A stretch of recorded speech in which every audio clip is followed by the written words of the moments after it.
나 동아들이야. 되니. 야시 니모 구버디 니몬들이야. 베베. Więc dzisiaj, 9 dnia tych letnich nauk,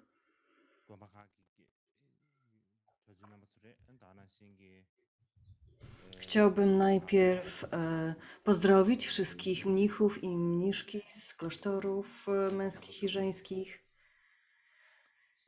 ze wszystkich ośrodków Kadziu, ośrodków Dharmy, ze wschodu i zachodu.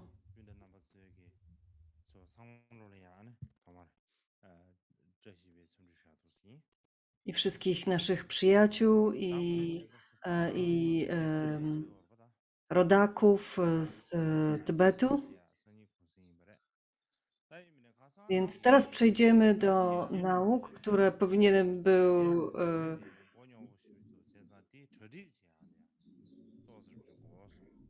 które ten tekst, który powinienem jakby przygotować na wczoraj, był dość skomplikowany, więc potrzebowałem nieco więcej czasu, aby go przygotować.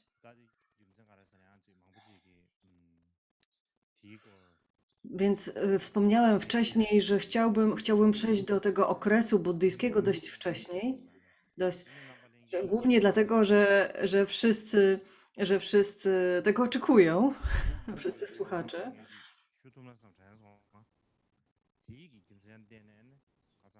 Więc pomyślałem sobie, że powinienem przejść do tego tematu dość szybko. I dlatego musiałem sobie zrobić dłuższą przerwę i nie mogłem udzielać nauk. Wczoraj musiałem się dobrze do tego przygotować. Więc dzisiaj,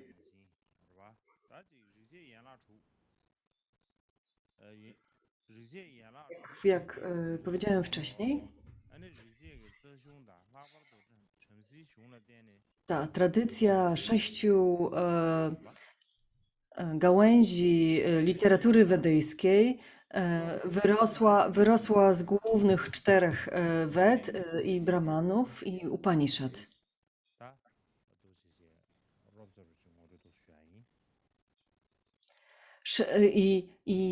Zaś ten okres głównych szkół filozoficznych, te główne szkoły filozoficzne wyrosły głównie z Upanishad. Upanishady, tak jak mówiliśmy wcześniej, one już nawiązywały one już były zalążkiem takiego rozwoju filozofii staroindyjskich.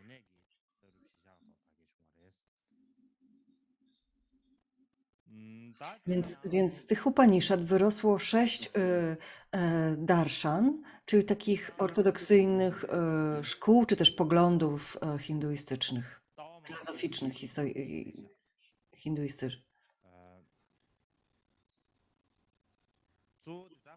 Ogólnie rzecz biorąc, w tym okresie powstało wiele różnych poglądów. Zrodziło się wiele różnych filozofii. Dlaczego tak się stało? Dlatego, że Upanishady i poglądy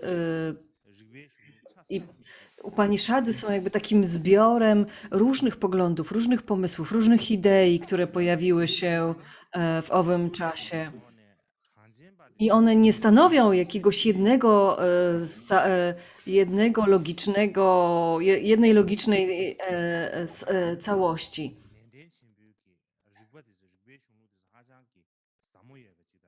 One były po prostu zbiorem różnych idei, różnych poglądów. I w związku z tym, ponieważ jako pierwsza pojawiła się szkoła filozoficzna Samkhya, reszta szkół filozoficznych jakby pojawiła się w opozycji do niej, czy też rozwijając jej pogląd. Więc Tak jak wspomniałem wcześniej, w Upanishadach ludzie zaczynali się zastanawiać nad tym, jaka jest natura świata, jaka jest natura życia, co się z nami stanie w przyszłości, po śmierci i tak dalej. Więc te tematy już poruszają Upanishady. Zaś pierwsza szkoła filozoficzna, pierwszy pogląd filozoficzny, jaki się pojawił, Samkhya, to była jakby pierwsza główna szkoła filozoficzna, która się pojawiła, a pozostałe jakby po nich. Ostatnią była Vedanta.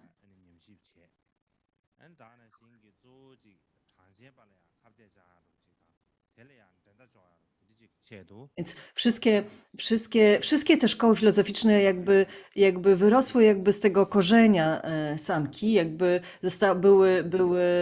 Samkhya jakby wpływała na nie jakby wszystkie, tak? I, i my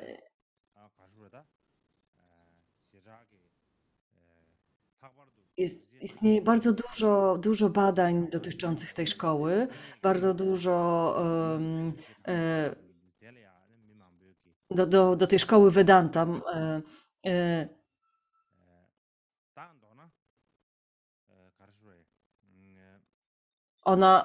Ona głównie jakby zakłada to, że Brahma i jaźnia nie są dwiema różnymi rzeczami. Ona jakby zakłada jakby taki pogląd już ma taki bardziej niedualny. Dlatego ta szkoła filozoficzna rozwinęła się bardzo mocno w Indiach. I też przeniknęła bardzo mocno do różnych religii i literatury. Na przykład mówi się o tej szkole, na przykład w sutrze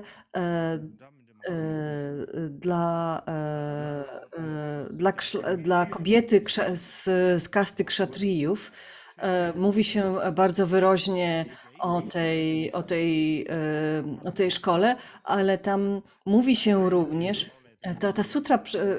ta sutra została przetrwała w języku chińskim i później dopiero została przetłumaczona na tybetański, więc w Tybecie nie była zbyt dobrze znana, ale teraz już jest przetłumaczona i ona mówi o tym, że w czasach Buddy istniały 62 szkoły filozoficzne.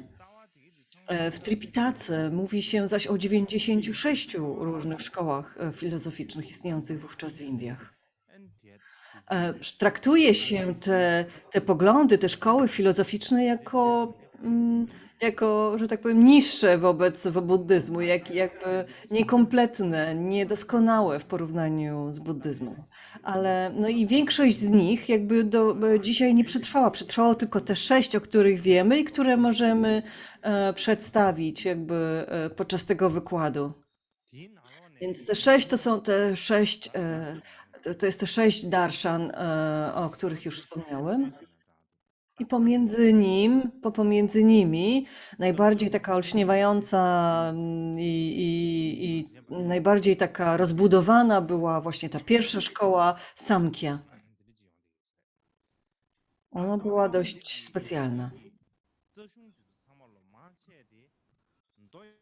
Rdzenny tekst tych różnych szkół filozoficznych był głównie pisany w stylu sutr, bo tak jak wspomniałem wcześniej, sutry są takim po prostu gatunkiem literackim. Teksty sutr styl sutr jest bardzo prosty, są bardzo taki zwięzły, łatwy do zrozumienia, łatwy do zapamiętania. Więc w związku z tym czasami niektóre z tych sutr 6 darshan są ten język jest tak lakoniczny, że w zasadzie nie można było ich zrozumieć bez komentarza.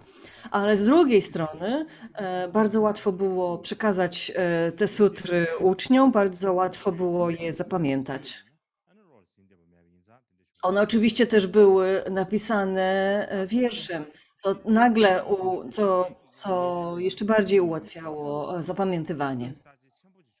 Tak czy inaczej, ta szkoła sianka em, powstała mniej więcej VII-VIII wieku, w czasach od VIII do VII wieku naszej ery. To był nie, przepraszam, przed naszą erą. Em, w tym czasie jakby nastąpił wielki rozwój filozofii na całym świecie. W Grecji pojawiła się filozofia Pitagoresa, w Persji Zaratustry, w Chinach Konfucjusza, w Indiach mędrca Kapili, który właśnie jest autorem tej szkoły Siankia, a potem pojawił się Buddha i tak dalej, więc to był okres dużego rozwoju kulturalnego, dużego rozwoju myśli na całym świecie. To był też okres dużej zmiany, dużej rewolucji takiej myślowej wśród ludzi. Wszędzie zaczęto sobie zadawać pytania, fundamentalne pytania filozoficzne dotyczące tego, na przykład, kim jestem, skąd się wziąłem, co się ze mną stanie po śmierci.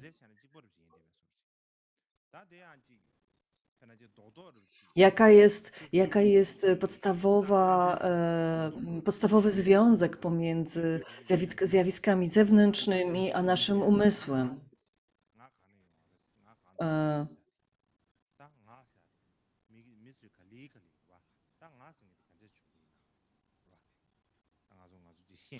co przekracza, co jest jakimś takim fundamentem, czy istnieje coś ponad tym, co widzimy, czy też coś i tym, co jest w naszym umyśle. Jaka jest natura świata? Czy świat ktoś stworzył? Co porusza ten świat? Czy jest jakaś energia, która napędza ten świat i tak dalej?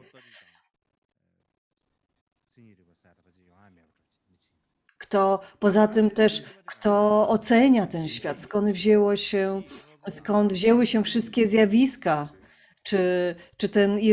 Jeżeli ktoś je stworzył, to czy ten stwórca ma postać taką fizyczną, widoczną dla nas, czy też nie?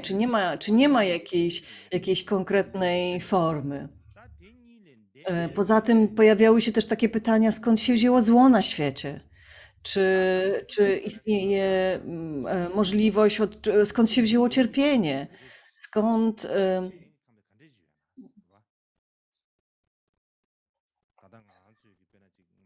Więc ludzie zaczęli się, skąd się bierze szczęście?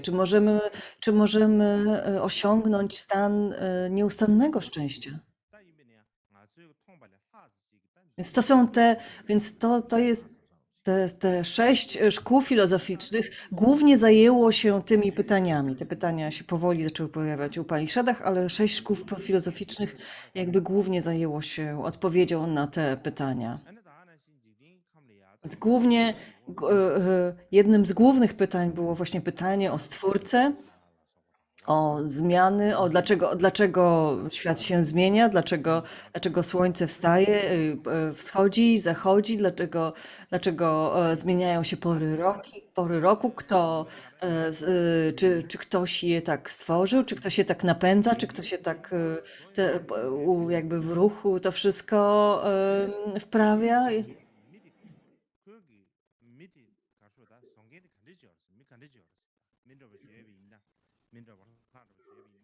Dużo pytań właśnie dotyczyło tego, czy tym stwórcą jest człowiek, czy jest to jakiś Bóg. Jeżeli to jest jakaś osoba, to jaki ma charakter, jaką ma osobowość, jakie ma właściwości.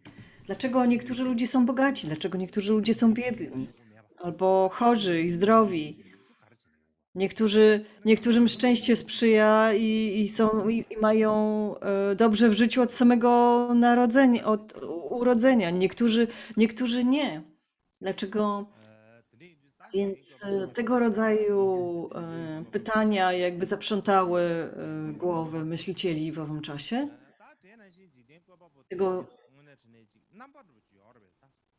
albo na przykład, czy Twórca jest pełen współczucia, czy, czy nie, czy jest gniewny, czy ma formę taką jak ludzie, czy ma jakąś inną formę, albo nie ma formy.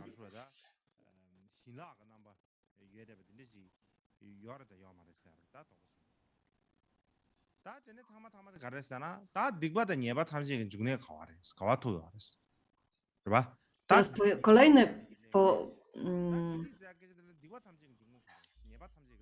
więc to pytanie też, tą zależność pomiędzy dobrem a złem. Skąd wzięło się zło? Skąd bierze się dobro? Skąd bierze się zło w nas i na świecie? Czy ciągłe szczęście, nieustanne szczęście jest w ogóle możliwe? Czy jest takie miejsce, do którego możemy się przenieść i odczuwać go, takie szczęście nieustannie? I tak dalej.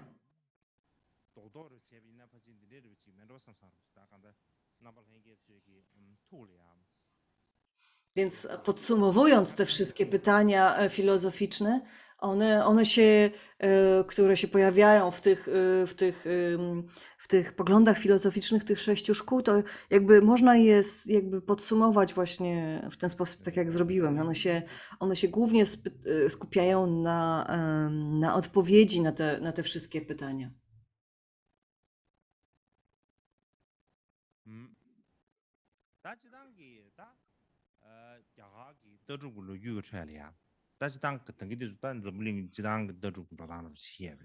Więc ogólnie, kiedy mówimy o historii filozofii indyjskiej, czy też w ogóle,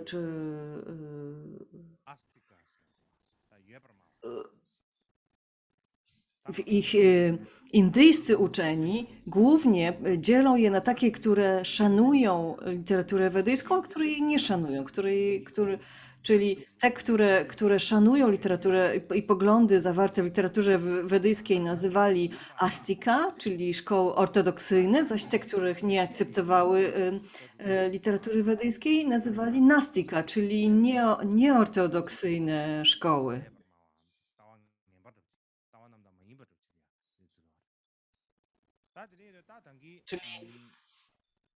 Czyli oni to nazywali, że to są szkoły nihilistyczne, złe, niewłaściwe.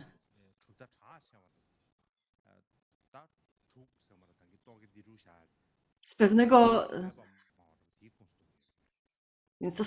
Więc w ten sposób jakby powstawały z tych astika, z tych ortodoksyjnych szkół, te szkoły jakby podzielono właśnie na jakby te główne 6, o których teraz wiemy, których zapisy przetrwały do dzisiaj. To jest też 6 darshan, które przedstawię.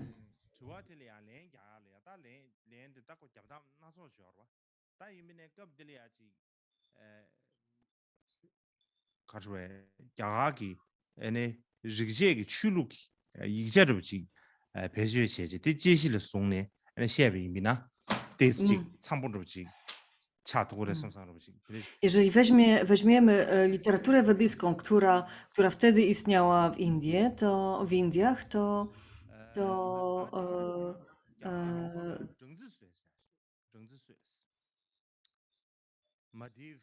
istniał taki mistrz, uczony indyjski, Madhava Acharya, który jakby zebrał te wszystkie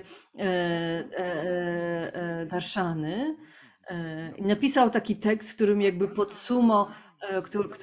on napisał taki tekst, który się nazywał Podsumowanie wszystkich poglądów. Napisał go w XIV wieku naszego wieku. On jakby zebrał i objaśnił wszystkie 16 szkół filozoficznych, on sam należał do szkoły Vedanta, do tej ostatniej, najnowszej szkoły. Więc oczywiście porównywał wszystkie inne szkoły do tej swojej. Ale tak czy inaczej on jakby stworzył główny podział, który jest ważny dla uczonych indyjskich, który polega na tym, jak daleko prezentacja tych szkół różni się, jest odsunięta od filozofii zawartej w Wedach. Czyli więc w ten sposób stworzył taki, więc jakby Lokayata jest, ta szkoła Lokayata, tak jak na tym obrazku, ona jest jakby, ona jest najdalej odsunięta od literatury wedyjskiej, od filozofii wedyjskiej. Zaś yoga jest najbliższa literatury wedyjskiej.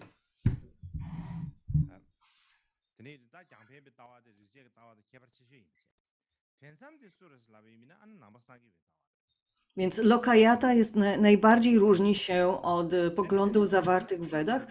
Drugą z tych szkół jest buddyzm, trzecią dżinizm i potem Vaisheshika, Jnana, Mimamsa, Samkhya i yoga.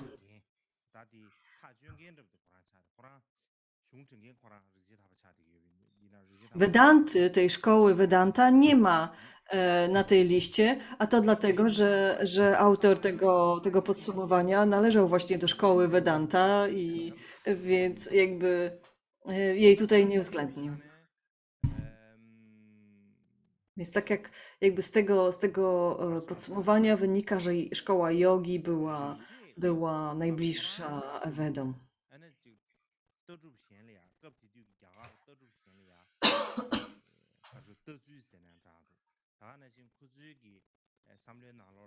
Więc to jest jakby takie podsumowanie pokazujące to, jak zwolennicy szkoły Vedanta postrzegali pozostałe szkoły filozoficzne.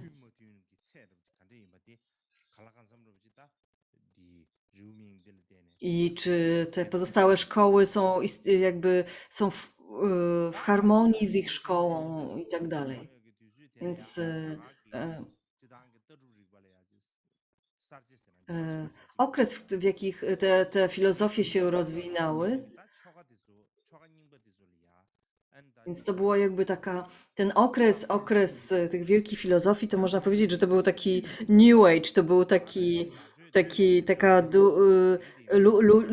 ludzie na nowo jakby ustanawiali prawa, na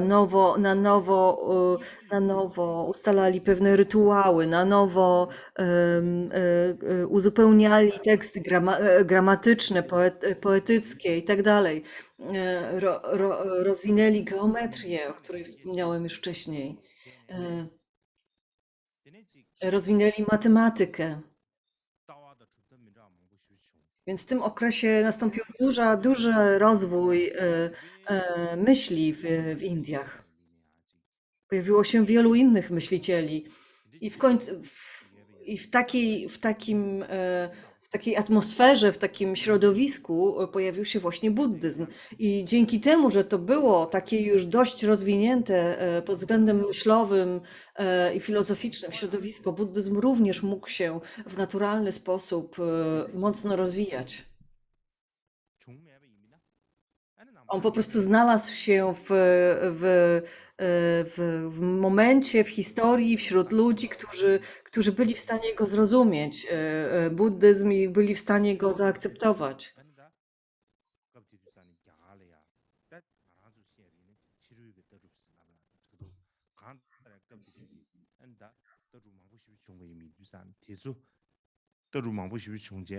Więc oczywiście teraz my nazywamy te inne filozofie jako filozofie niebuddyjskie, ale tak czy inaczej ten rozwój myśli i filozofii był bardzo zaawansowany.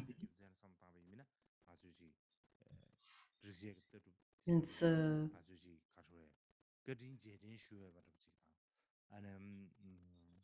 Więc w pewnym sensie powinniśmy być wdzięczni tym szkołom, tym ortodoksyjnym, hinduistycznym szkołom, że one powstały, bo one stworzyły jakby właściwe podłoże do rozwoju buddyzmu.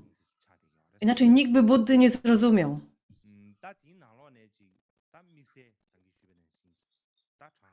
Więc tak naprawdę ten rozwój i to jakby te owoce tej myśli filozoficznej indyjskiej są naprawdę cennym klejnotem pozostawionym przez Indię dla świata. To są bardzo ważne, to był bardzo ważny okres w historii świata i musimy pamiętać, i w tym czasie właśnie jakby w Indiach pojawił się ten mędrzec Kapila, o którym jeszcze powiemy, potem pojawił się Buddha Shakyamuni i najpierw pojawił się ten mędrzec Kapila, który stworzył tą pierwszą główną szkołę indyjską filozofii i dzięki tej szkole później mógł pojawić się Buddha Shakyamuni, który z myślą buddyjską, która miała dzięki temu podłoże do rozwoju, do tego, dzięki temu ludzie mogli ją zrozumieć. Więc teraz chciałbym dać krótkie wprowadzenie do tych wszystkich 6 szkoł filozoficznych. Postaram się nie mówić o nich długo, bo w zasadzie moglibyśmy o nich mówić 2 plus 3 lub 3 dni.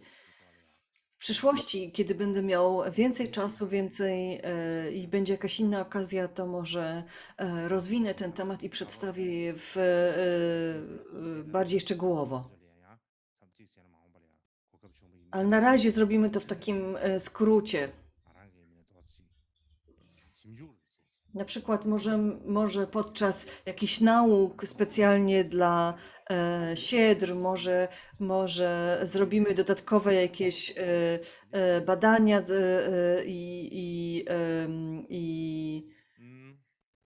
i rozwiniemy ten temat bardziej. Na razie to będzie takie krótkie wprowadzenie do tych szkół. Więc tak jak wspomniałem, pierwszą szkołą filozoficzną w starożytnych Indiach była szkoła Samkhya, stworzona przez mędrca Kapilę. Mówi się, że ta szkoła jest najstarsza, nie tylko w Indiach, ale też na całym świecie.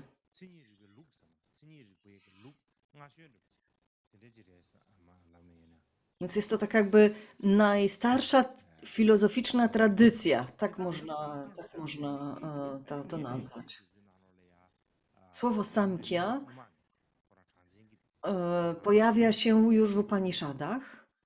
Nawet jeszcze zanim ta szkoła filozoficzna się pojawiła, to słowo było już używane. Jakby oryginalnym znaczeniem tego słowa jest liczenie.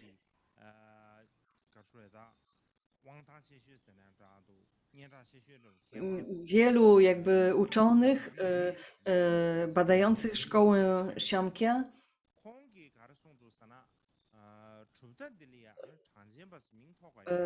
jednym z jakby głównych badaczy tej szkoły był niemiecki uczony Garbe. On wyjaśnia, że ta nazwa Samkhya, nazwa tej szkoły, wynika z tego, że ta szkoła jakby dzieli wszystkie zjawiska postrzegane zewnętrzne na 20 różnych jakby kategorii, rodzajów, więc wszyscy inni myślicieli śmiali się z nich, że to są tacy ludzie, którzy liczą, że to są tacy filozofowie, którzy liczą, bo muszą policzyć wszystkie kategorie zjawisk.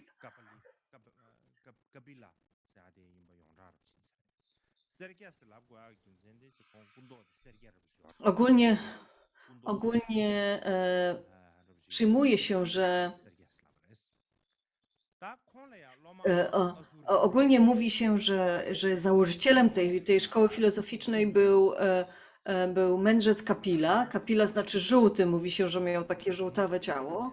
Jego uczni, potem pojawił się jego uczeń Asuri a Asuri miał głównego ucznia Pankasika. I tych trzech uważa się za głównych założycieli tej szkoły filozoficznej. Teraz dzisiaj trudno powiedzieć, który z nich wniósł najwięcej do tej szkoły, jak rozwój tej szkoły przebiegał. Generalnie największą wiarą i takim szacunkiem darzy się tego mędrca Kapilę i niektórzy nawet jakby traktowali go, czy też odnosili się do niego jak do Boga.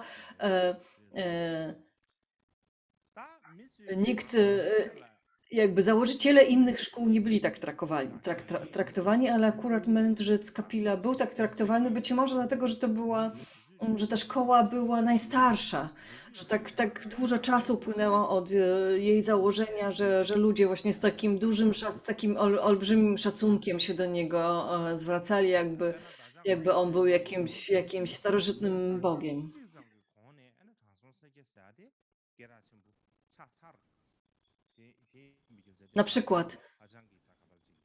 Na przykład mędrzec Kapila był już znany mniej więcej 100 lat przed pojawieniem się Buddy. W pewnym sensie on był wielkim myślicielem, wielkim logikiem.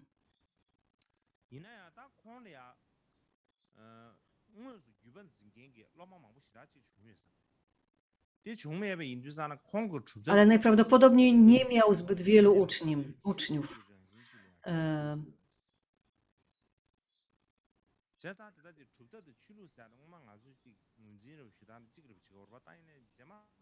Dlatego, ponieważ nie miał zbyt wielu uczniów, jego myśli nie przekształciły się w religię, nie przekształciły się w jakiś taki duży ruch, tylko pozostały jakby na poziomie jakby filozofii. Jest duża różnica pomiędzy filozofią a religią. Na przykład w tradycji buddyjskiej mamy 4 główne szkoły filozoficzne, prawda? Ale same te szkoły filozoficzne nie są religią. One są szkołą filozoficzną. One zajmują się filozofią. Dlatego i w ten sam jakby sposób te wszystkie szkoły filozoficzne wówczas w Indiach pozostały na poziomie filozofii, a nie religii.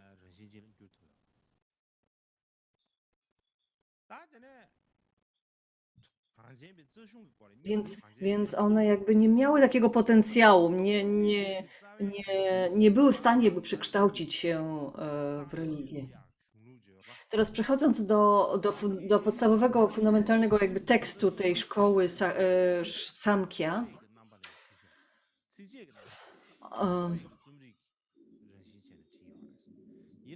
tak jak powiedziałem wcześniej, wszystkie te rdzenne teksty tych szkół były napisane głównie w formie sutr, ale i ta szkoła Samkhya również ma takie sutry, ale istnieje bardzo duża rozbieżność jakby opinii co do tego, czy to były oryginalne sutry szkoły Samkhya, bo wygląda na to, że one zostały zapisane dużo później. A rdzennym tekstem tej szkoły była Samkhya Karika, czy też strofy na temat strofy Samkhya może. I spisał je Ishvara Krishna w V lub IV wieku przed naszą erą.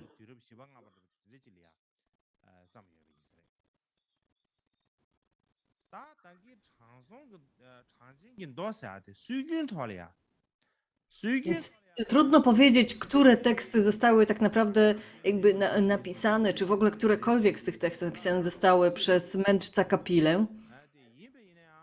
To nadal trwa debata na ten temat.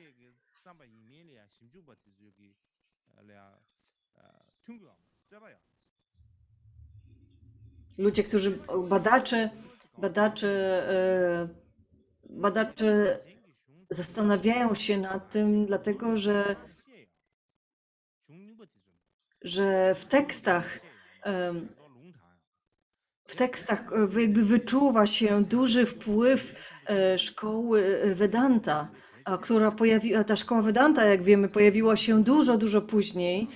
W związku z tym niektórzy mówią, że po prostu te teksty, te sutry Samkhya zostały napisane dużo później przez jakiegoś członka szkoły Vedanta w IX lub XIV wieku naszej ery.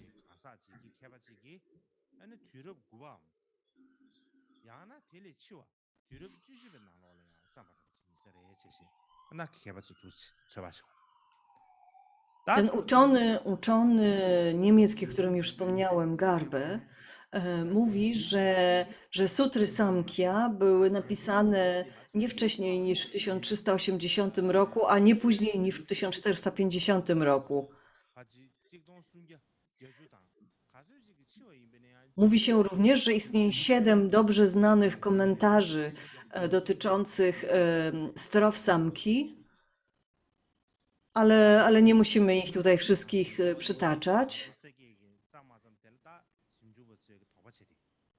Istnieje również inny tekst tej szkoły, Samkhya, zatytułowany 70 złotych strof, który był przetłumaczony na język chiński przez mistrza Yantak Dempę w VI wieku naszej ery. Więc teraz porównuje się ten tekst do oryginalnej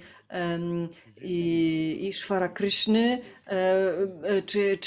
czy to jest ten sam, jakby porównuje się, żeby zbadać, czy to jest ten sam tekst, czy też nie.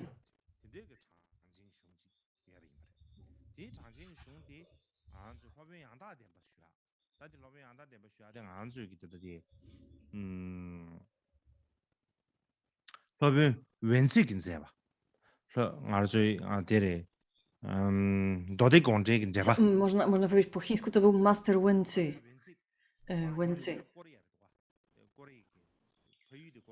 On w zasadzie był koreańskim mnichem.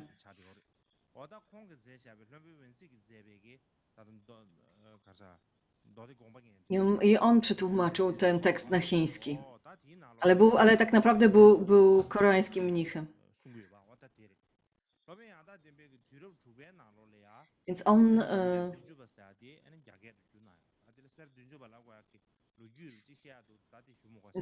więc on w VI-VII wieku przetłumaczył ten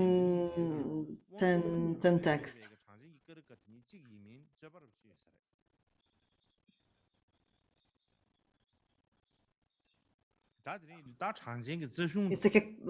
Więc, ten tekst jest bardzo interesujący i bada się go właśnie pod względem, jakby porównuje się do oryginału, czy to jest ten sam tekst, czy nie. Ale to jest jakby osobna rzecz. Teraz, więc ta szkoła Samkhya jest głównie systemem dualistycznym. Ona mówi o tym, że wszystkie zjawiska jakby wszystkie zjawiska dzielą się na dwie rzeczy. Pierwszym jest purusza, czy też osoba, jaźń. Czyli to jest ktoś, kto wie, postrzega, przyjmuje.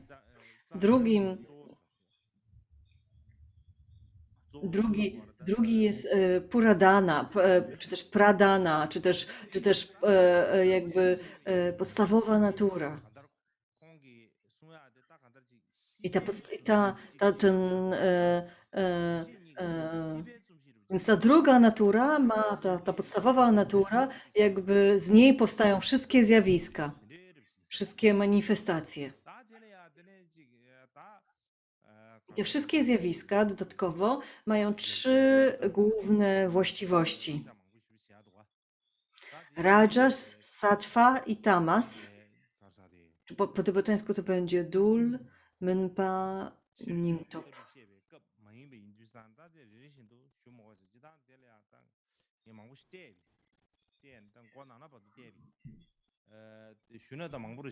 Więc tutaj można bardzo dużo na ten temat mówić. Ja tutaj sporo naczytałem się na ten temat. Ten temat jest bardzo skomplikowany w gruncie rzeczy. Jeżeli powiem za dużo, to was zanudzę i przekroczymy czas przeznaczony na te wykłady.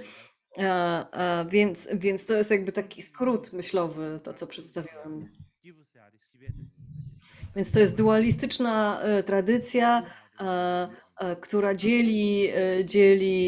oddziela jaźń, świadomą osobę od podstawowej natury, czyli też podstawowego materiału, z którego budulca, z którego wyłaniają się wszystkie postrzegane zjawiska.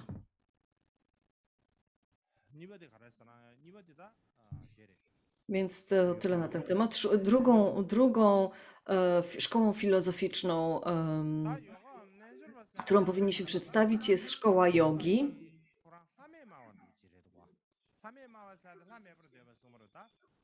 Szkoła Samkhya była tak naprawdę ateistyczna. Ona nie mówiła że o tym, ona jakby negowała istnienie Boga. Stąd jakby była dość daleka od Ved, prawda? Był od myśli wedyjskiej, która była powszechna w owym czasie. Zaś yoga wzięła tą szkołę Samkhya tak naprawdę i dodała do niej dodała do niej Boga.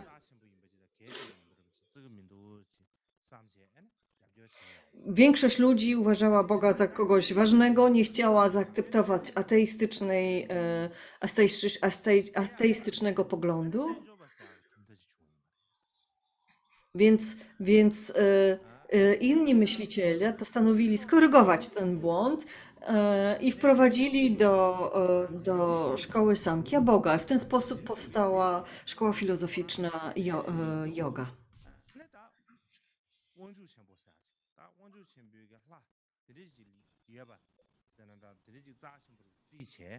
Więc ona jakby podtrzymywała wszystkie założenia szkoły Samkhya, a jednocześnie wprowadziła pojęcie Ishwary, czyli Boga, Stworzyciela. A dodatkowo wprowadziła pewne ćwiczenia fizyczne, które pozwalały rozwinąć jogiczne postrzeganie. Więc jest to szkoła Samkhya, która dodała Boga i dodała praktyki jogi. Więc pod względem filozoficznym nie różnią się zbytnio. Można powiedzieć, że to jest taka teistyczna wersja szkoły Samkhya.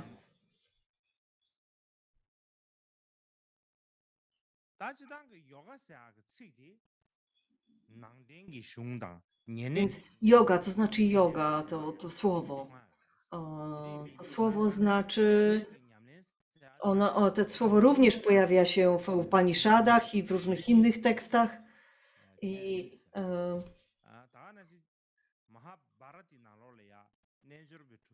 Więc wygląda na to, że praktyki jogi również pojawiły się wcześniej już.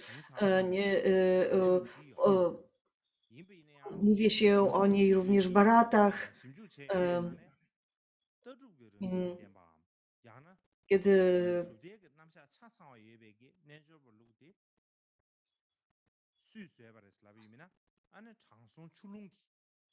Ale dopiero w tym czasie ta szkoła i praktyka jogi jakby rozwinęła się w taką tradycję filozoficzną dzięki pismom mędrca Patanjali. Właśnie ten mędrzec Patanjali ciężko powiedzieć, kiedy on dokładnie żył. Być może, że to był jakiś IV wiek przed naszą erą, a może trochę wcześniej. Mm,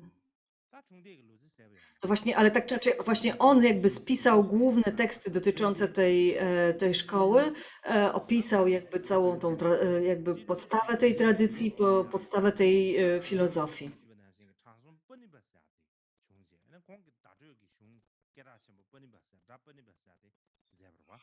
Wcześniej mówiliśmy o wielkim uczonym Panini, który stworzył teksty dotyczące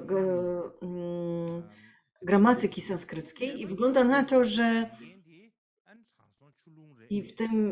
istnieje taki komentarz do tej gramatyki zatytułowany Mahadhyasam, i w tym komentarzu jakby wspomina się mędrca Patanjali. Stąd jakby niektórzy jakby wysnuwają wniosek, że Patanjali żył w I wieku przed naszą erą.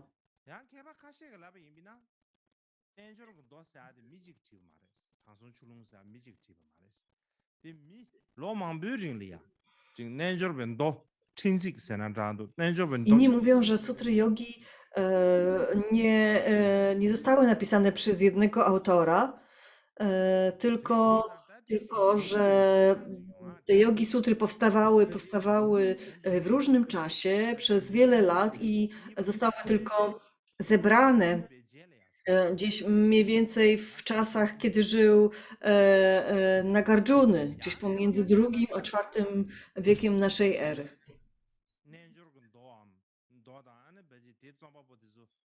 Niektórzy inni uczeni mówią, że sutry jogi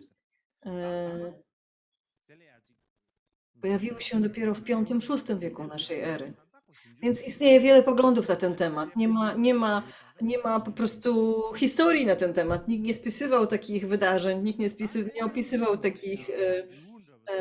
takich sytuacji w historii, żadnych tekstów historycznych nie tworzył i tak dalej.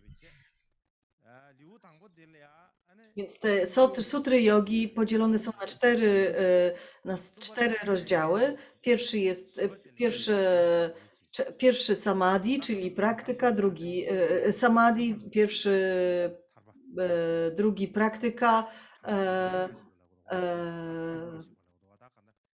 trzeci moc, czwarty izolacja.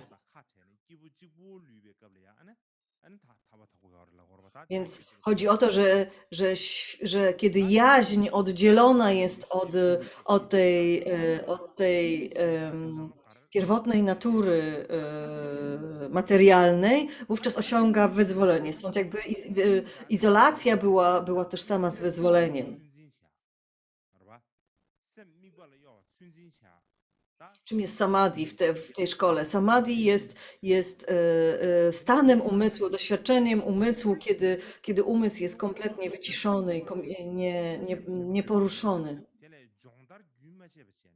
Aby uzyskać ten stan takiego nieporuszonego umysłu, trzeba ćwiczyć bardzo, bardzo długo. I w ten sposób rozwijać uważność i stabilność. Dodatkowo trzeba rozwijać oddanie i wiarę do Ishwary i w ten sposób jakby rozwija się praktykę jogi. Istnieje bardzo wiele sposobów praktykowania jogi.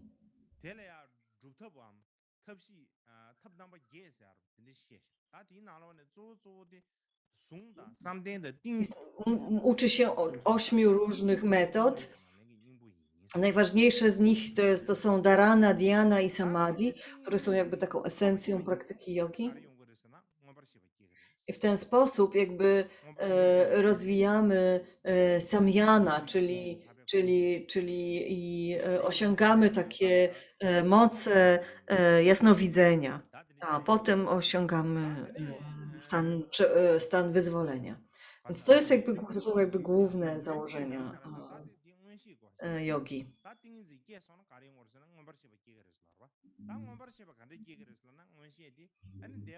Dodatkowo teksty jogi jakby wyjaśniają, na czym polega to jasnowidzenie, czyli na tym, że znamy przeszłość, przyszłość, słyszymy dźwięki z różnych kierunków, wiemy, jakby jesteśmy świadomi różnych zdarzeń, które dzieją się w różnych częściach świata. Rozmawiamy z bogami, z duchami, możemy chodzić po wodzie i unosić się w powietrzu. Mamy takie po prostu supernaturalne moce. Więc to jest jakby moc, która może się pojawić w wyniku praktykowania jogi. Więc kiedy joga się rozwijała, to była bardzo zbliżona do szkoły filozoficznej Samkhya. Jakby przyjmowała ten sam podział na zjawisk, na te wiele różnych kategorii, ale nie była ateistyczna, tylko zakładała istnienie Boga Ishwary, czy też Ishwary, czy też Maheshwary, który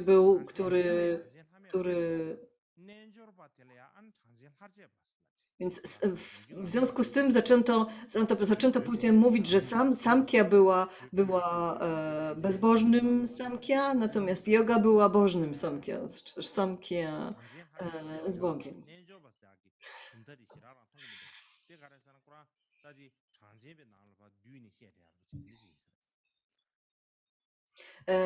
W tekstach tybetańskich filozoficznych my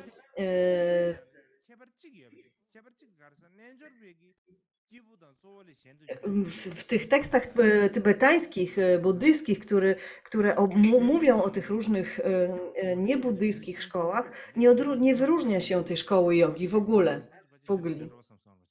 W ogóle. Dlatego że z naszej perspektywy te szkoły jogi i samki były zbyt zbliżone do siebie.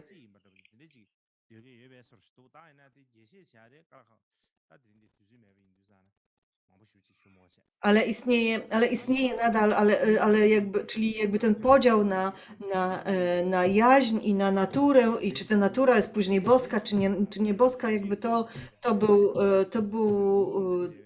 to nie było aż tak ważne z tej perspektywy.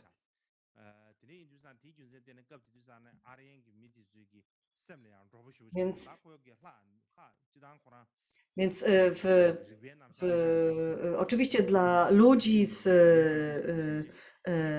dla ludzi Aryjów indyjskich to rozróżnienie było bardzo ważne, dla nas nie było, jakby dla buddystów nie było bardzo ważne.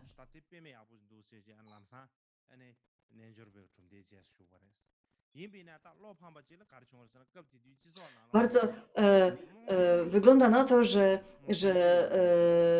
wielu ludzi w czasie, kiedy powstawała ta szkoła, było zafascynowanych tą szkołą, ale bardzo długo zaczęli rozwijać taką ślepą wiarę i praktykować tak bezmyślnie trochę jogę. Potem ci ludzie zaczęli praktykować tantry, w końcu zaczęli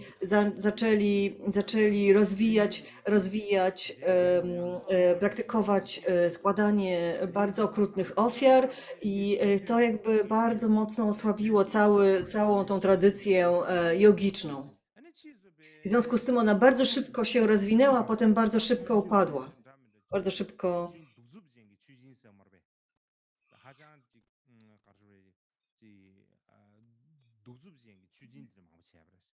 Oni w którymś momencie zaczęli właśnie składać ofiary ze zwierząt. e,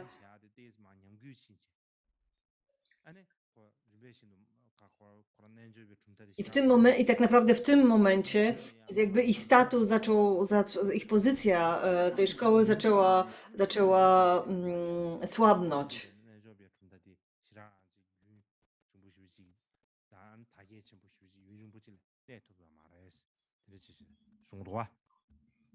Więc nie utrzymała się jakby w owym czasie przynajmniej w Indiach bardzo długo.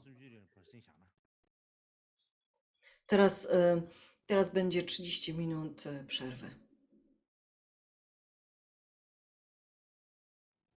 올라서다 드네 떡이디로 나는 수바데 가라잖아. Więc przechodzimy do trzech tych ortodoksyjnych szkół hinduistycznych. Ta szkoła nazywa się Nyaya. Istnieje wiele różnych zapisów tej nazwy.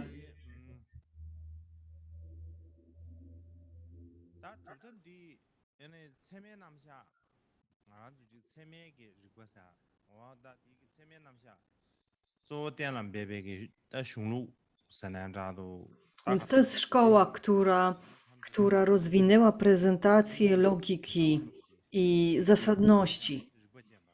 Więc można powiedzieć, że to jest. Dlatego nazywa się ją Nyaya, czyli wiedza logiczna, czy też szkoła logiczna. Nyaya Vidya na przykład, wiedza logiczna.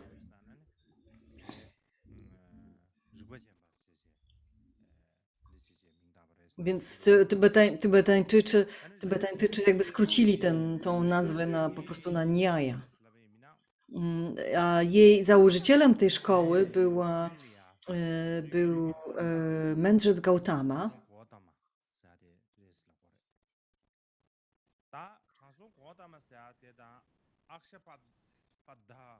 Ten mędrzec Gautama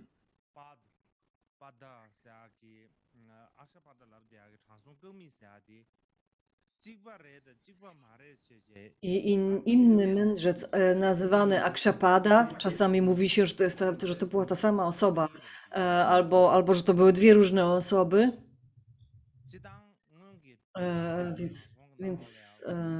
Znaczy oni byli założycielami tej szkoły.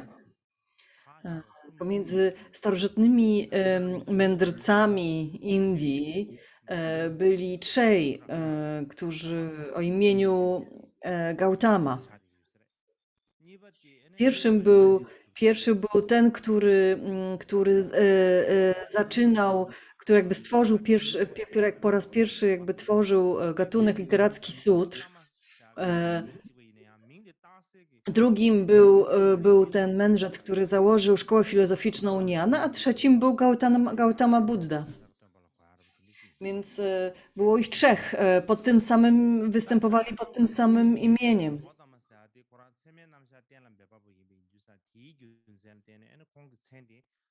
Ponieważ ten mędrzec Gautama jakby założył system logiczny w szkole, najstarszy system logiki w szkole w Indiach. W buddyzmie również się go wspomina, również się go cytuje. Nie wiemy oczywiście znowu dokładnie, w jakich czasach dokładnie żył ten mędrzec. W Indiach nie przykładało się wagi do dat, do zapisywania historii. Uczeni obecnie myślą, że żył najprawdopodobniej gdzieś pomiędzy 150-50 lat przed naszą erą.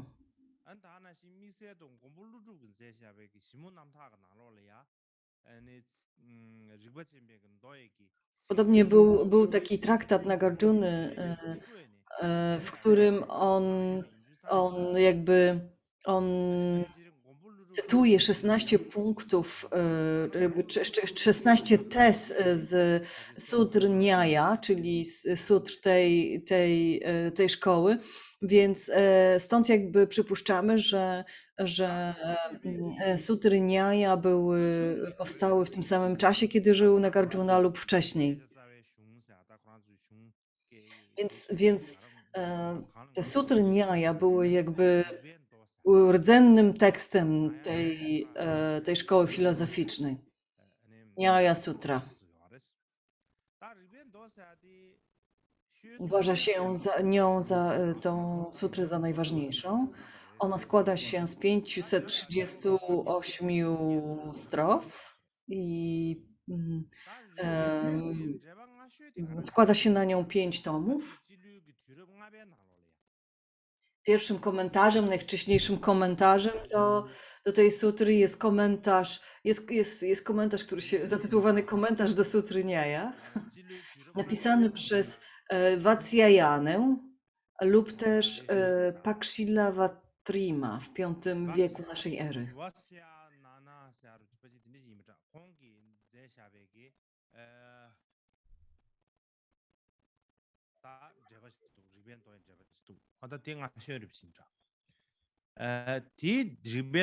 Więc to był jakby najwcześniejszy komentarz.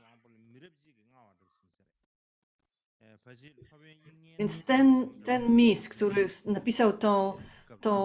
napisał ten komentarz, był jakby o jedno pokolenie młodszy od Dignagi i od Vasubandhu.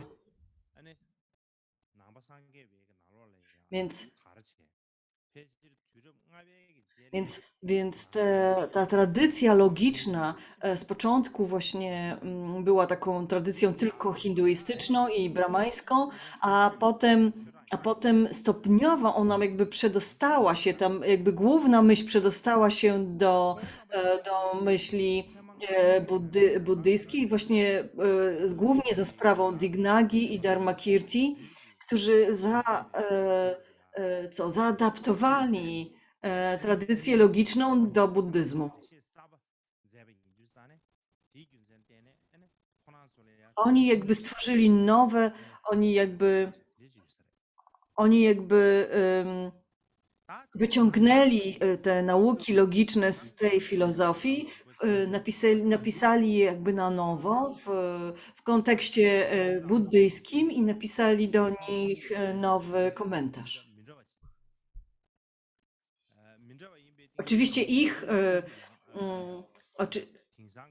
Oczywiście ich pozycja była, ich opinie były zupełnie inne niż wcześniejszych jakby zwolenników filozofii Nyaya. Istnieje wiele różnic pomiędzy ważniejszym nawet autorem komentarzy do tej logity był Dharmotara, który stworzył komentarz do komentarza napisanego przez Dharmakirtiego. I on jakby podkreślił jeszcze bardziej różnicę pomiędzy tradycyjną pozycją Nyaya a pozycją logiki buddyjskiej.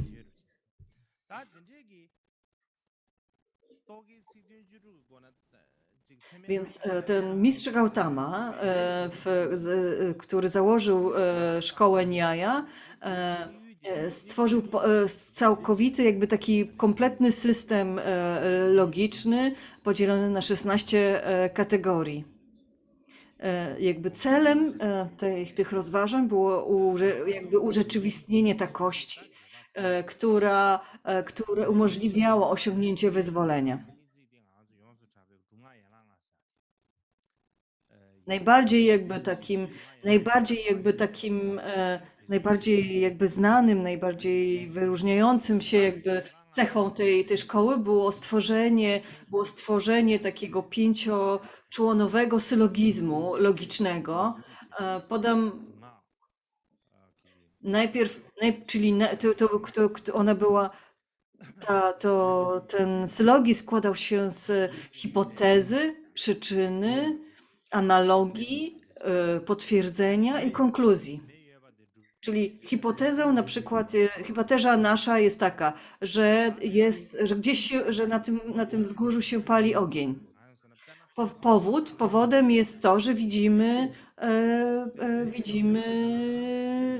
dym. Następnie wprowadzamy analogię. Podobnie, kiedy w kuchni pali się ogień, to pojawia się dym. Potem wprowadzamy potwierdzenie. Tam, gdzie jest ogień, jest również dym. Czyli skoro nad tym wzgórzem pojawia się dym, wówczas konkluzja jest taka, że tam musi się palić ogień. Więc to jest taki właśnie pięcioczłonowy sylogizm, który jakby był takim jakby najważniejszym, najbardziej wyróżniającą się jakby cechą powtarzającą się właśnie, którą stworzyła ta szkoła filozoficzna, logiczna. Ta logika powstała dokładnie mniej więcej w tym samym czasie, kiedy grecki filozof Arystoteles stworzył system logiczny na Zachodzie. To jest dość niesamowite, prawda, że podobny system logiczny pojawił się i w Grecji, i w Indiach. Wielu uczonych zastanawia się nad tym, dlaczego te dwa systemy pojawiły się w tym samym czasie.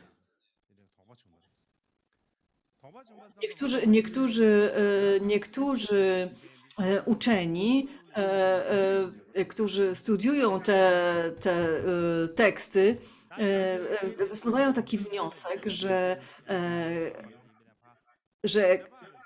że grecki system logiczny powstał później, po powstaniu indyjskiego systemu logicznego. Indyjski system logiczny jest dużo bardziej rozwinięty, jest na dużo na dużo wyższym poziomie niż system grecki, więc najprawdopodobniej Arystoteles studiował system logiczny powstały w Indiach.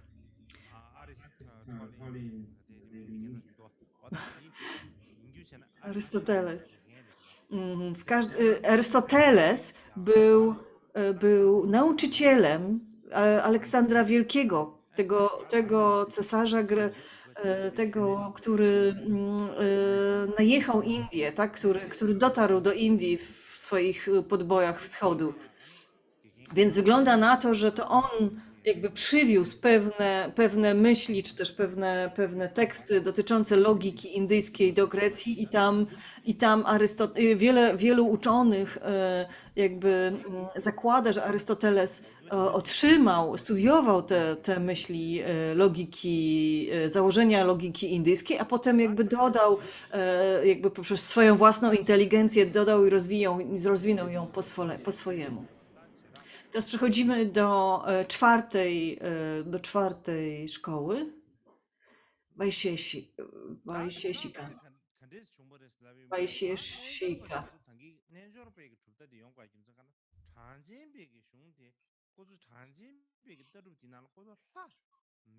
Więc dlaczego powstała w ogóle ta szkoła? Powstała dlatego, że szkoła jogi i samkhya, ponieważ w szkole samkhya nie było Boga, szkoła samkhya jakby po prostu mówiła, że nie ma żadnego dowodu, że Bóg istnieje. Wobec czego nie możemy zakładać, że On istnieje. Więc jakby filozofowie jogi, szkoły jogi jakby dodali Boga, jakby żeby naprawić ten błąd, który Samkhya stworzył. I w podobny sposób Vaisheshika jest jakby odpowiedzią na szkołę Nyaya, czyli jakby filozofowie Vaisheshika zauważyli pewne podobne uszczerbki i jakby błędy w szkole Nyaya i postanowili je naprawić. Mówi się tradycyjnie, że założycielem szkoły Wajsiesika był mędrzec Kanada. On również jest znany jako Kanabuch, Kana, Kanabaksa, Kanabaksha, Uluka.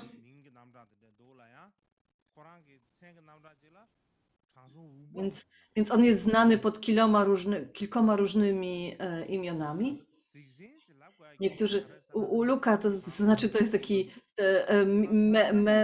więc Kanabuch znaczy ten, który je ziarna, a to dlatego, że on praktykował ascezę i wtedy jadł tylko to, co jakby spadło z talerzy innych ludzi, czyli jakieś ziarna ryżu, które spadły z innym z talerzy. Więc żywił się tylko resztkami. Więc dlatego nazywano go właśnie Kanabuch, czyli jakby zjadacz ziaren. Inni nazywali, buddyści nazywali zaś go Aluka, ponieważ stworzył on 6 kategorii zjawisk na podstawie pochukiwania sowy. Więc dlatego nazywano go sowim mędrcem, czy coś takiego, ale potem jakby wielu innych uczonych zaprzeczyło, że tak to się właśnie odbywało. Po prostu wielu innych stwierdziło, że po prostu jego klan, jego rodzina była nazywana jakby klanem sowy. Po prostu tak, to było jego nazwisko. Bo inni też mówili, że on nazywał się Kana, dlatego, bo Kana znaczy atom. I stąd Kanada, ponieważ Kana znaczy atom, a on był jakby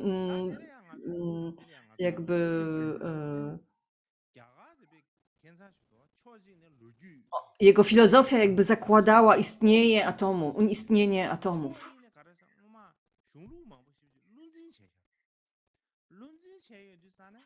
Wygląda na to, że Kanada napisał Sutry Vajsheshiki. Jakby znowu nie znamy żadnej dat, kiedy te sutry mogły powstać. Nie ma żadnego dowodu, nie ma żadnej dokumentacji, która by mówiła, że te księgi zostały napisane w tym czasie, a inne w tamtym czasie i tak dalej. Wszyscy przecież zapamiętywali, uczyli się tych tekstów na pamięć. I bardzo długo utrzymywały się pewne teksty właśnie tylko w ten sposób, że były przekazywane jakby z pamięci do pamięci. Kolejni uczniowie uczyli się ich na pamięć, więc kiedy były spisywane, to nie znaczy, że one właśnie wtedy powstały. Więc tak naprawdę w związku z tym mamy duży problem ze stwierdzeniem, kiedy dana szkoła filozoficzna powstała, bo skąd możemy wiedzieć, jak długo ona trwała tylko jakby niezapisana. Więc w przypadku tej szkoły zapisy mamy z pierwszego albo drugiego wieku naszej ery. I te sutry na te sutry składają się 10 rozdziałów, 370 strof. Najwcześniejszym komentarzem był Padartha Dharma Samgra, uczonego Prashashtapady. I te komentarze mówią o istnieniu wcześniejszych 2 komentarzy, które nie przetrwały do dzisiejszych czasów.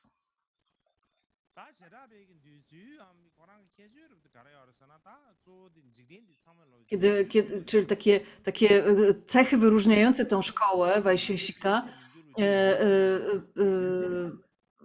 to jest to, że ta szkoła mówiła, że cały świat składa się z atomów, które się nie zmieniają. One są wieczne, one są niezmienne i jest ich niezmiernie wiele. Więc cały świat jest zbudowany z atomów, e, które się łączą albo które się rozdzielają. Więc ta szkoła zakładała, że atomy mają ukrytą moc, której my nie widzimy. I ta moc nakazywała atomom się łączyć albo się rozdzielać, albo tworzyć takie formy czy inne formy.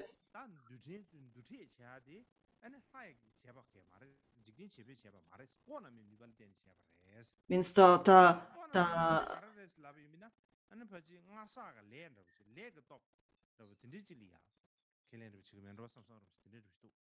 Więc ta szkoła również jakby zakładała, że ta moc tych atomów nie pochodzi od Boga, tylko ona jest napędzana siłą karmy. Więc tak naprawdę w gruncie rzeczy cała ta szkoła jakby dotyczy tylko i wyłącznie materii. Więc w pewnym sensie ona nawet nie jest może filozofią, ona jest tak naprawdę być może wczesną fizyką. Być może, że można powiedzieć, że w zasadzie ona była fizyką, ona dotyczyła tylko rzeczy materialnych i tylko energii i zależnie pomiędzy materialnymi elementami. Piątą szkołą jest szkoła Mimansa.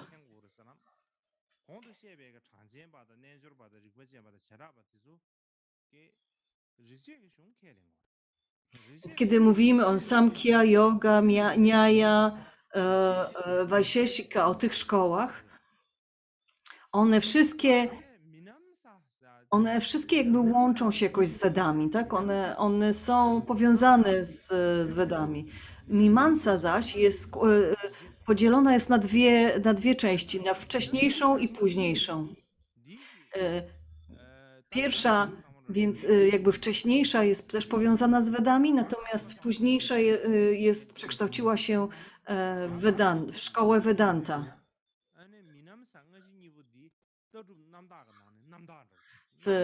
W historii indyjskiej, więc ta szkoła jest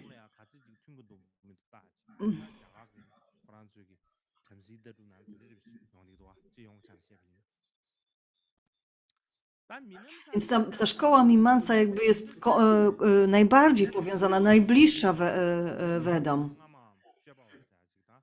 Tak jak mówiłem, ona się później rozbiła na dwie części, na tę wcześniejszą Mimansę i na Purva Vedanta i Uttara Vedanta. Purva Mimansa i Uttara Mimansa, czyli wczesną i późną Mimansę. Ta późna Mimansa zaczęła być nazywana Vedanta.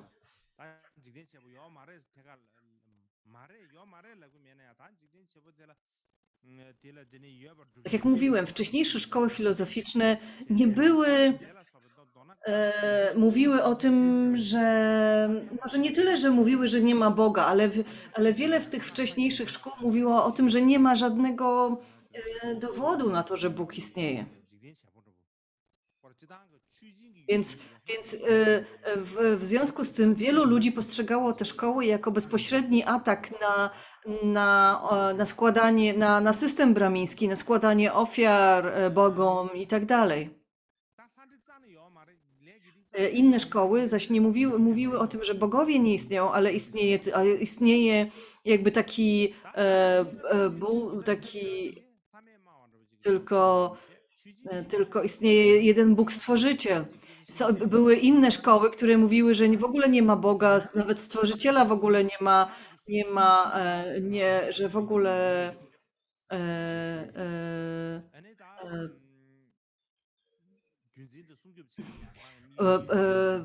systemy buddyjskie zaczęły jakby kwestionować istnienie kast, Mówiły również o tym, że składanie rytuałów, ofiar bogom jest bezzasadne, w pewnych kręgach, w pewne kręgi jakby w Indiach oczywiście poczuły się zagrożone i szkoła Mimamsa jest jakby taką odpowiedzią na to zagrożenie. Jest ich jakby ich ich sposobem bronienia własnego stanowiska, własnej filozofii. Więc w gruncie rzeczy Mimamsa i później Vedanta akceptowały w esencji znaczenie starych Upanishad i Brahmanów, jakby chciały je utrzymać, podtrzymać, propagować. I one stały się tak naprawdę jakby matką całej jakby współczesnej indyjskiej, hinduistycznej filozofii.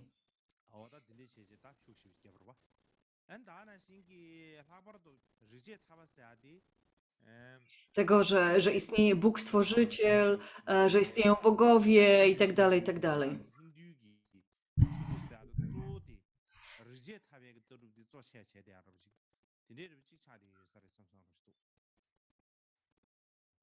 Więc w zasadzie możemy powiedzieć, że cała współczesna wszystkie współczesne hinduistyczne poglądy pochodzą właśnie z tej szkoły filozoficznej. Więc kto założył tą szkołę Mimamsa? To był mędrzec Jaimini. Oczywiście znowu nie wiemy, kiedy się urodził i kiedy umarł. Mówi się, że on napisał Sutry Mimamsy mniej więcej 200 lat przed naszą erą, ale nie jesteśmy w stanie powiedzieć, czy cała szkoła rozwinęła się na podstawie tylko tych sutr, czy były jeszcze jakieś inne teksty.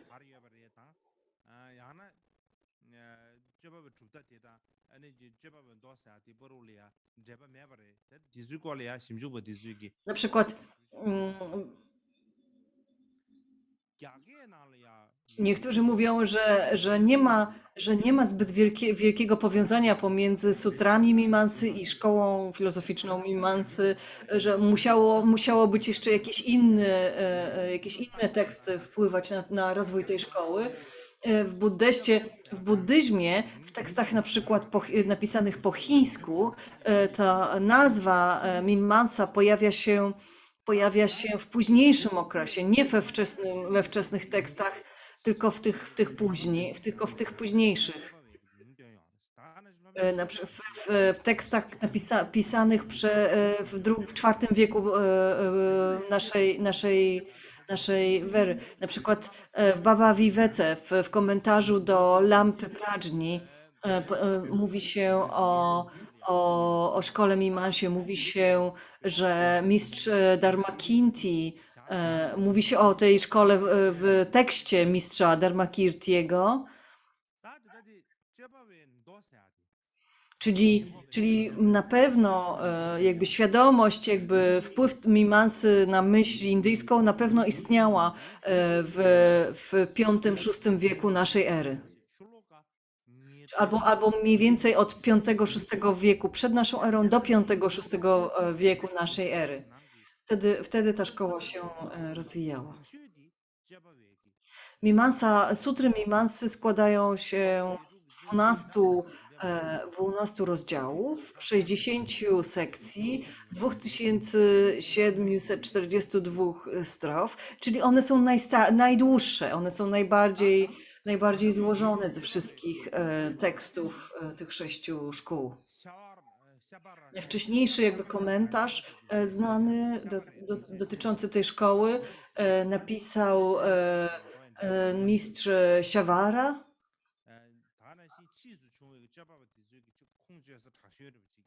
To jest najwcześniejszy komentarz, jaki przetrwał.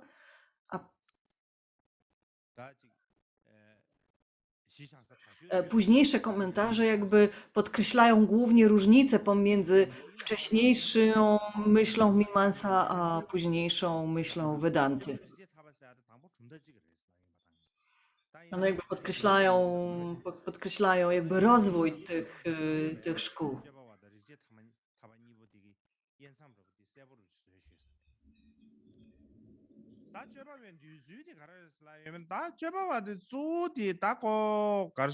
Jakby głównymi założeniami tej szkoły Mimansa było to, jak ludzie,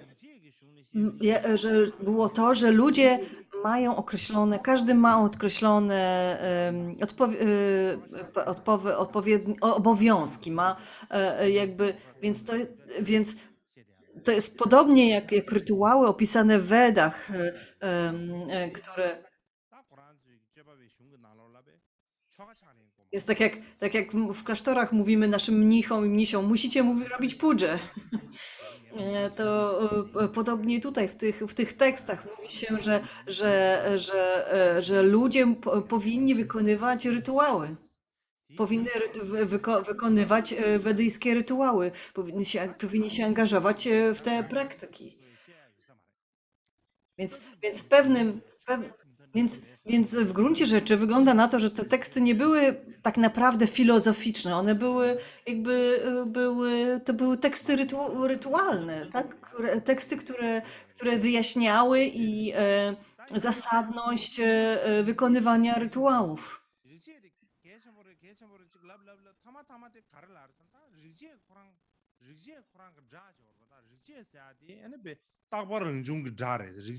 Ale Mimansa z wielkim szacunkiem odnosi się do Wed i do rytuałów wedyjskich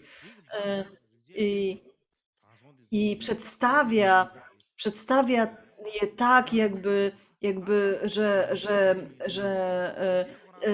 że starożytni mistrzowie jakby otrzymali je w jakiś taki bardzo święty sposób i tak jakby one były takim słowem ostatecznym, wiecznym, były jakby taką prawdą objawioną, którą trzeba szanować i do której trzeba się cały czas odnosić.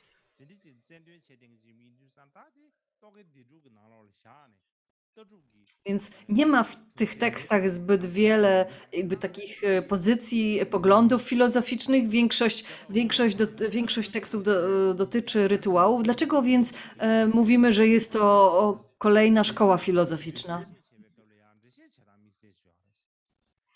Chodzi o sposób, w jaki oni wyjaśniali zasadność rytuałów.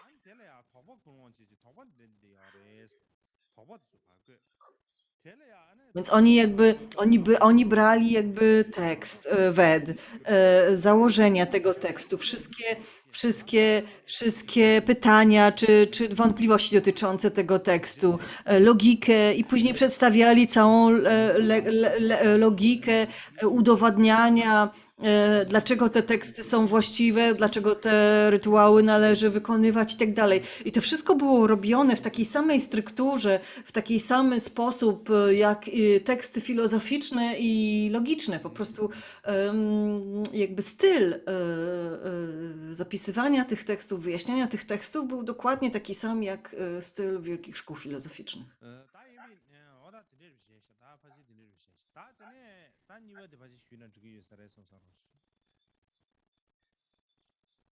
Więc teraz przejdziemy do drugiej z tych szkół, czyli do szkoły Vedanta. Czy to była jakby ta późniejsza wersja Mimansy?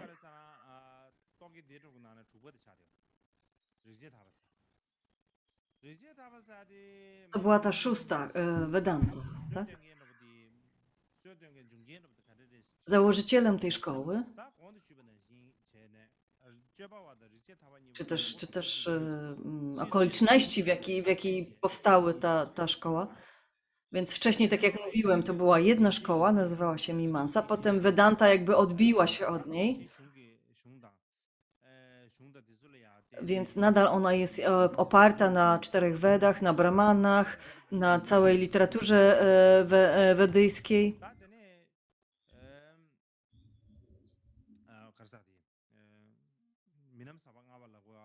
Mimansa jakby, Mimans, więc Więc ta Mimansaka to była jakby taką właśnie takimi tekstami rytualnymi, objaśniającymi zasadność i rytuałów. Natomiast Vedanta wyjaśnia bardziej filozofię Upanishad, a głównie sekcji mądrości w Upanishadach. Czyli Dhyana Mimansa, tak można powiedzieć, czyli mądrość, Mimansa mądrości. I ona opierała się właśnie o te sekcje filozoficzne zawarte w Upanishadach.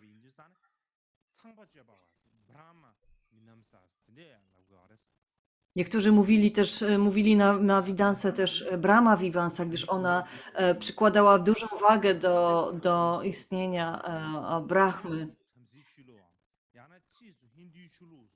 Więc Mimansa i Vedanta,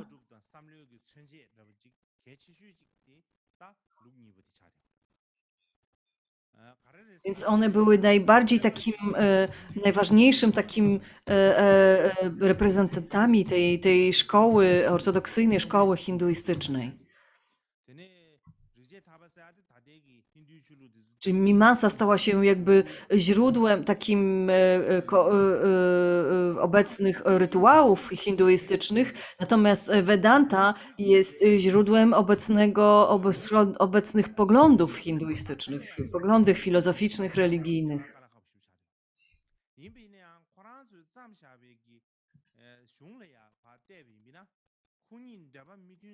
Kiedy patrzymy na teksty, które zapisane w jednej i drugiej szkole, jaka jest pomiędzy nimi główna różnica? Chodzi o ostateczny cel, Mimansa mówi, że nie, Vedanta mówi, że ostatecznym celem jest osiągnięcie wyzwolenia, zaś Mimansa mówi, że to jest jakby, że rytuał jest ostatecznym celem, że rytuał jest celem samym w sobie i poprzez niego osiąga się jakieś wyzwolenie.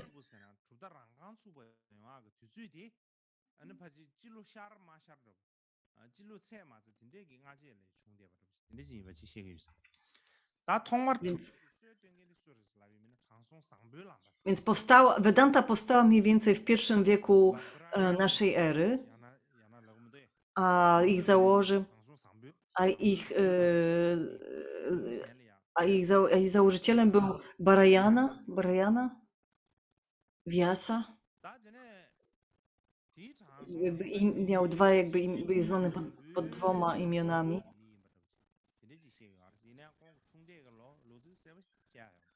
Więc on żył najprawdopodobniej w I wieku,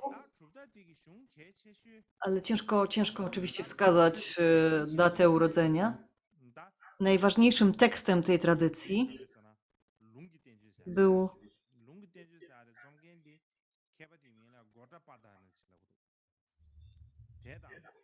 Prachana Bauda, czyli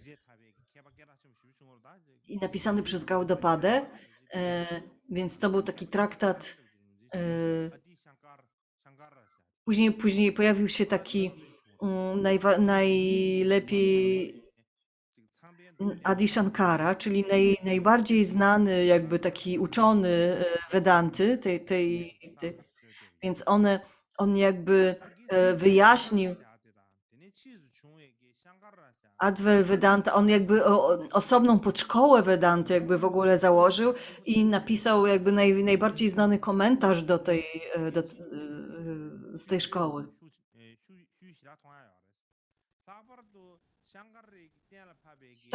Teksty z tej szkoły wywarły wielki wpływ w całych Indiach, jakby były bardzo. Więc jakby zapisy, jakby wyjaśnienia dotyczące ich filozofii, poglądy są bardzo podobne do opisów pustości w Madhyamace. są bardzo, bardzo podobne.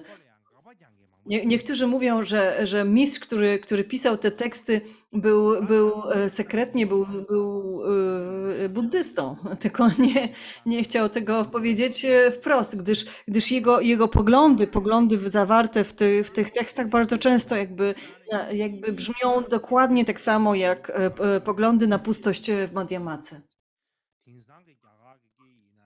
Więc to była taka szkoła Vedanty, która opierała się na niedualizmie, która mówiła o tym, że nasz umysł i Brahma są też tożsame i jakby dążą do jedności. Są istnieje również, więc ta szkoła miała olbrzymi wpływ na wiele aspektów indyjskiej kultury, literatury, myśli i tak dalej. Jakby tekstem jakby głównym, więc rdzennym tekstem tej szkoły są sutry. Ich sutry opierają się one, jak powiedziałem wcześniej, o Upanishady.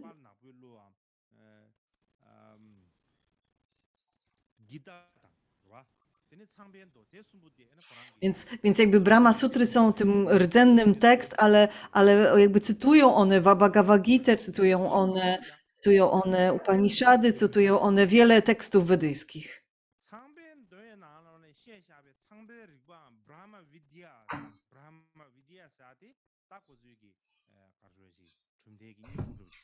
Więc mówi się tam o świadomości Brahmy, Brahma Vidya, czyli która jest jakby esencją tej szkoły, bo jakby bada się tą świadomość Brahmy i jej zależność z nami. Więc ona ma wiele rozdziałów, ponad 5000 strof, ponad 500, przepraszam, strof.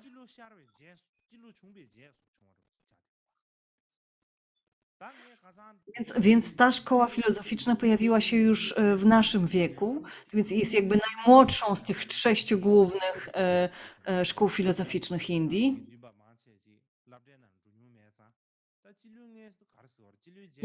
Niektórzy z Was mogą nie byli w szkole, nie uczyli się historii, więc może niektórzy z Was nie wiedzą, czym jest czas przed naszym wiekiem i w naszym wieku, co znaczy, co to jest ten nasz wiek. Więc teraz wracając do Vedanty, to słowo pojawiło się już wcześniej. Pojawia się w Wedach, pojawia się też w tekstach buddyjskich.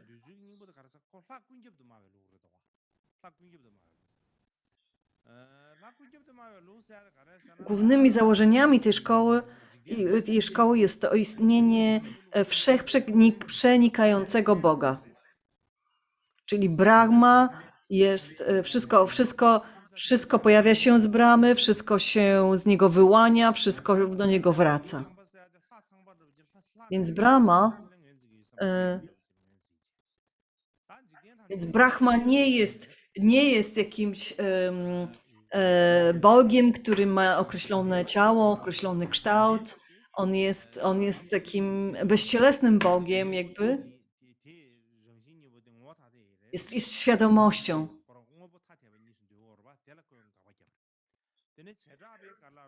Więc w pierwszej szkole mówiliśmy o tym, że było jaźń i była natura, z której wszystko się wyłania. Więc jakby Vedanta zaś mówi, że te dwie rzeczy są jednym w esencji i tą esencją jest Brahma.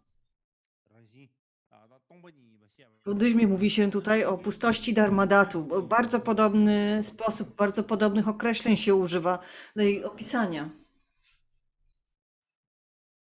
W gruncie rzeczy te szkoły są bardzo podobne, znaczy Madhyamaka i Vedanta. Więc nie muszę tego teraz. Myślę, że już jestem zmęczony i wy również, więc nie będę się już dalej jakby rozwodził nad tym tematem w dużych szczegółach, więc przejdziemy dalej. Więc teraz takie podsumowanie,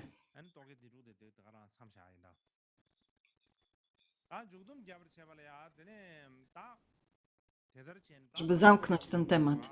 Więc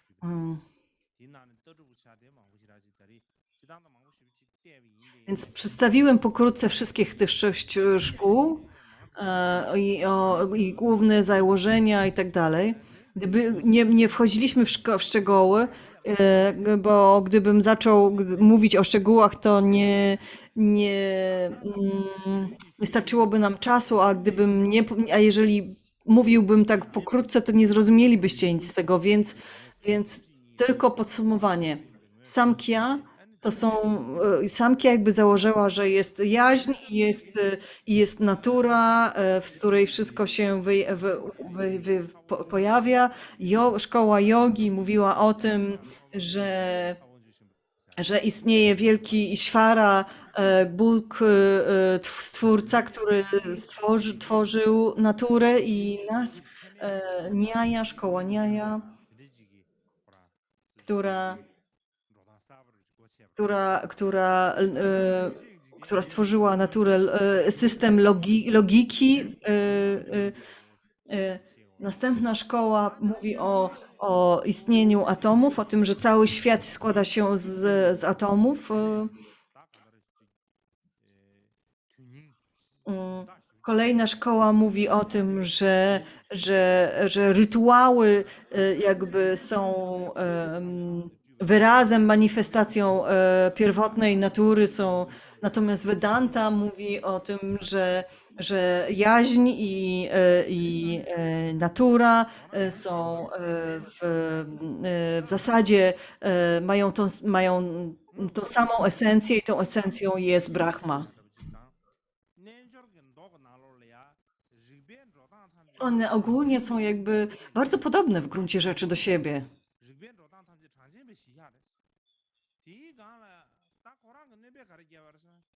Więc one tak naprawdę jakby, to jest tak, że pojawiła się szkoła Samkhya, a wszystkie kolejne się jakby rozwijają na jej podstawie. Więc Samkhya mówiła, że nie ma żadnego dowodu na istnienie Boga. Yoga się jakby odniosła do tego, potem jnana się odniosła do niej i tak dalej, i tak dalej. Wszystkie jakby Samkhya jest jakby najbardziej podstawową z tych szkół. Więc często w jodze na przykład Ishvara jest jakby podstawą medytacji,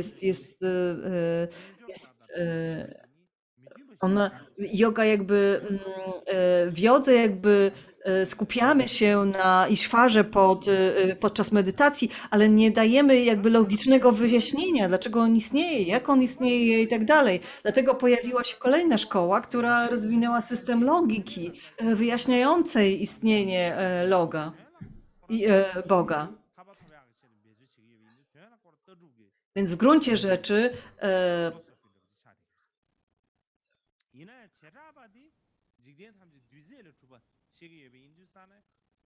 szkoła Vaishashiki, która mówi o tym, że cały świat składa się z atomów, w gruncie rzeczy można powiedzieć, że jest wczesną fizyką. Później ta szkoła logiki i szkoła jnana, ta mówiąca o atomach, stały się jedną szkołą, połączyły się ze sobą. Potem następna szkoła jakby chciała przywrócić jakby uwagę na rytuały, podtrzymać tradycję rytuałów, zaś Vedanta podtrzymuje jakby filozofię zapisaną w Upanishadach. Więc w gruncie rzeczy mówimy o tym, że jest 6 szkół, ortodoksyjnych szkół hinduistycznych, ale w gruncie rzeczy jest ich 3.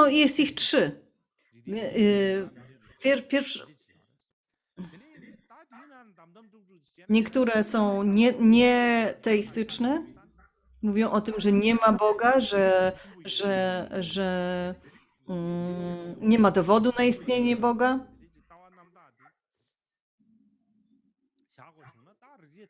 A inne mówią o tym, że istnieje Bóg.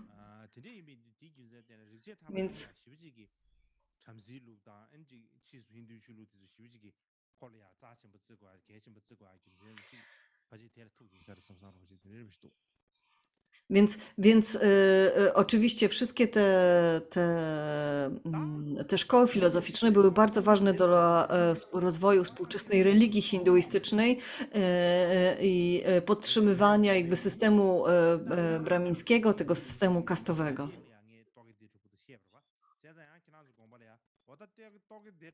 Kiedy mówimy o tych 6 szkołach, dlaczego mówimy o tych szkołach teraz i wydawałoby się, że te szkoły powstały zanim pojawił się buddyzm, ale to wcale nie jest takie jasne. Jest taki japoński uczony, który mówi o tym, że Vedanta, yoga, Vaishashika, Nyaya, one wszystkie jakby widać w nich wpływ buddyzmu. Więc wygląda na to, że 4 przynajmniej z tych szkół pojawiły się po tym, po pojawieniu się buddyzmu. One odnoszą się jakoś do buddyzmu albo czuć w nich wpływ buddyzmu. Teraz o tym szerzej będziemy mówili na następnym wykładzie.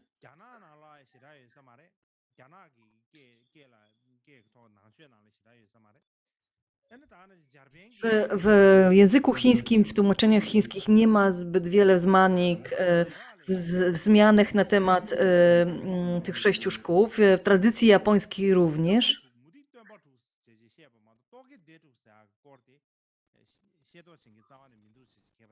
Mówimy o 6 niebuddyjskich nauczycielach, ale nie mówimy o 6 niebuddyjskich szkołach. Podobnie w Tybecie. Nie ma takiej grupy.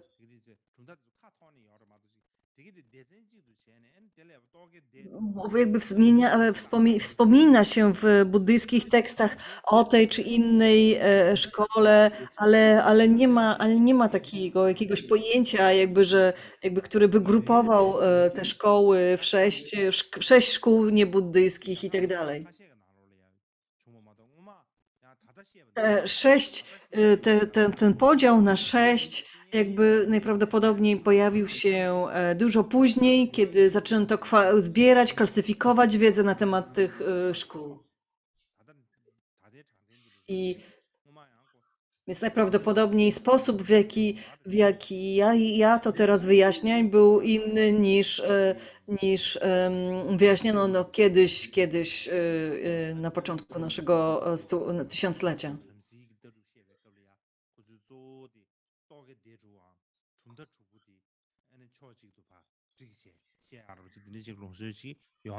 Dzisiaj, kiedy mówi się o systemie brahmińskim, to najczęściej wspomina się właśnie 6 systemów filozofii indyjskiej, więc ja też nie miałem jakby wyjścia, musiałem w ten sam sposób jakby te szkoły zebrać, tak jak oni to teraz robią. W ten sposób też, więc to jest mniej więcej na tyle na dzisiaj. Omówiliśmy 6 szkół hinduistycznych.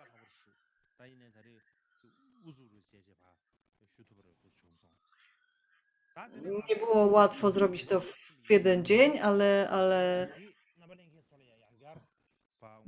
więc znowu zmienił się nasz plan. Więc jutro jest 7 września.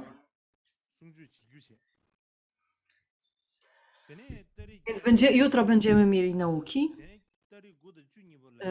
Potem 8 będzie dzień wolny.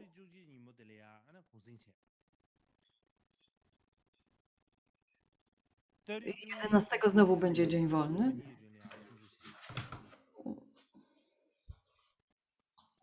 I 2 dodatkowe dni nauk 12 i 13. Najpierw musimy jakby przeciągnąć nauki o 1 dzień.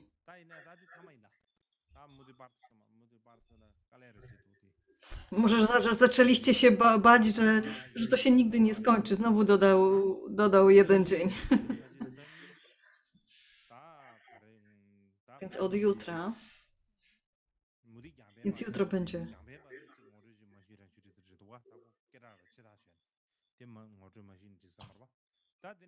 Jutro,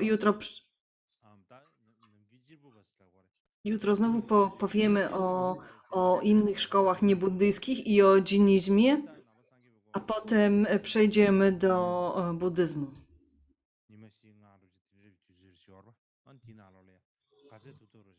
Więc 4-5 dni, przez 4-5 dni będziemy mówili o szkołach buddyjskich. Nie wiem, czy zdążę. Nie, jakby rzadko mamy okazję mówić na te tematy. Więc jeżeli teraz czegoś nie powiem, albo przyspieszę coś, albo pominę, to byłaby wielka szkoła. Więc lepiej zróbmy to powoli. W końcu musimy jakoś dojść do tantry, prawda? Więc ja mówię, ja idę bardzo wolno, jak żółw. Nigdy, ciekawe, kiedy dojdę do tej tantry.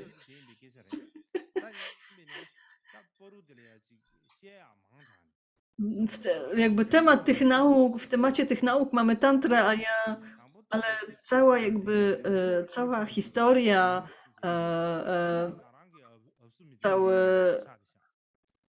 cała historia poprzedzająca tantry jest tak rozległa i duża, że chyba tylko na niej poprzestaniemy w tym roku.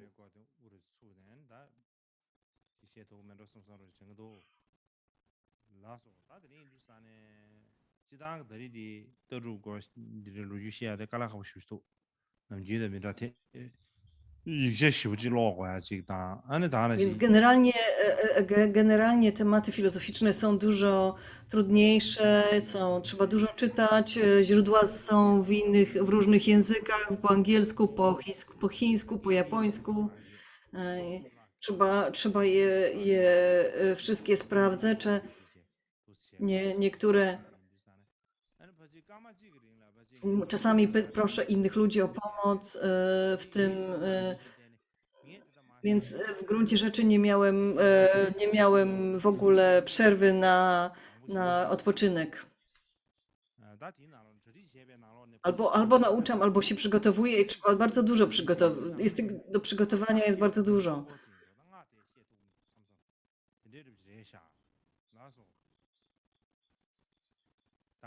I oczywiście przygotowuję dużo więcej niż później przedstawiam, więc tej pracy jest dużo. Teraz poświęcenie zasługi dzisiaj.